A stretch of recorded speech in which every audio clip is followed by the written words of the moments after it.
You can join a synagogue, but that's not enough. It's not a religious experience unless you actually participate in the services and go there and be part of it. And I could go on and on. Even a Torah by itself, buying it isn't enough. You have to read it. You have to parade around the synagogue with it. You have to dress it. There are various things that you do to give yourself a religious experience and to express your spirituality and your belonging to the religion. And these things that you have to do have a cost.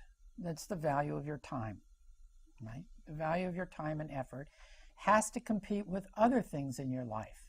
It has to compete with sports, with television, with reading a good book, with playing with your children, whatever, and with working, right? So the price of your time, the value of your time will affect which of these religious rituals or expressions are you going to choose to do in order to obtain religious expression.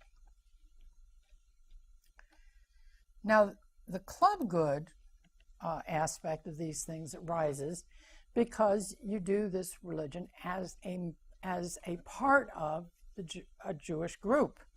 The synagogue is an example of one community that you do some of these things in the synagogue with other Jews. You do some of them in your home with other family members. You participate in the Jewish community, and in a more fundamental sense, you do these things because you are a part of Am Yisrael, a part of the Jewish people. And this is the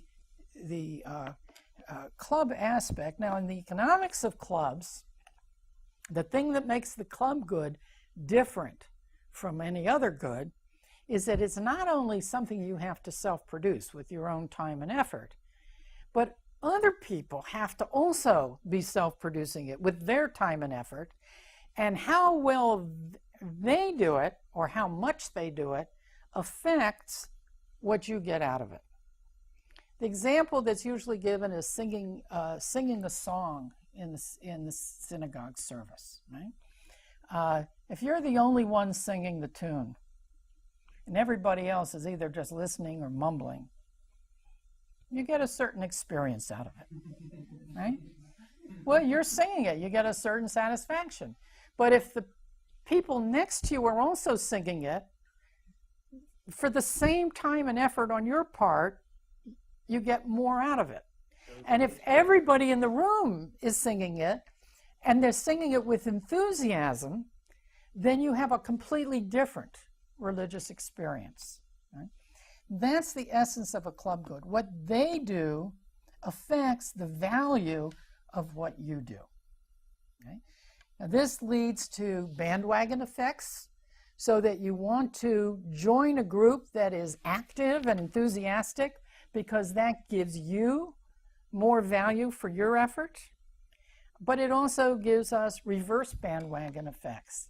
If everybody else is kind of iffy, it's not as valuable for you to spend your time doing it, and so you're less likely to do it. Right? So these are important interactions here. Was there a question back there? Oh, I thought I saw a question. Yeah. Okay. So the value of time is important for the club good, not only your time, but the value of other people's time. And this is one of the reasons why people tend to join synagogues and communities as well as other clubs in which all the members have more or less the same value of time. There's less diversity in the value of time within a good group than there is in the general population. So people tend to join synagogues with other people at the same approximate economic level. It's not rigid, and some synagogues are larger than others, and the larger the synagogue, the more diversity you would find. But there is this tendency for groupings to occur in this way, and it's because people with high wages tend to prefer less time-intensive synagogue cultures. And people with low value of time may want to, are more comfortable indulging in time-intensive practices. Doesn't cost them as much. So we can think of the different streams of Judaism. And in the United States, these are very important. I mentioned Reform, Conservative, Orthodox, but that's not all there is, right?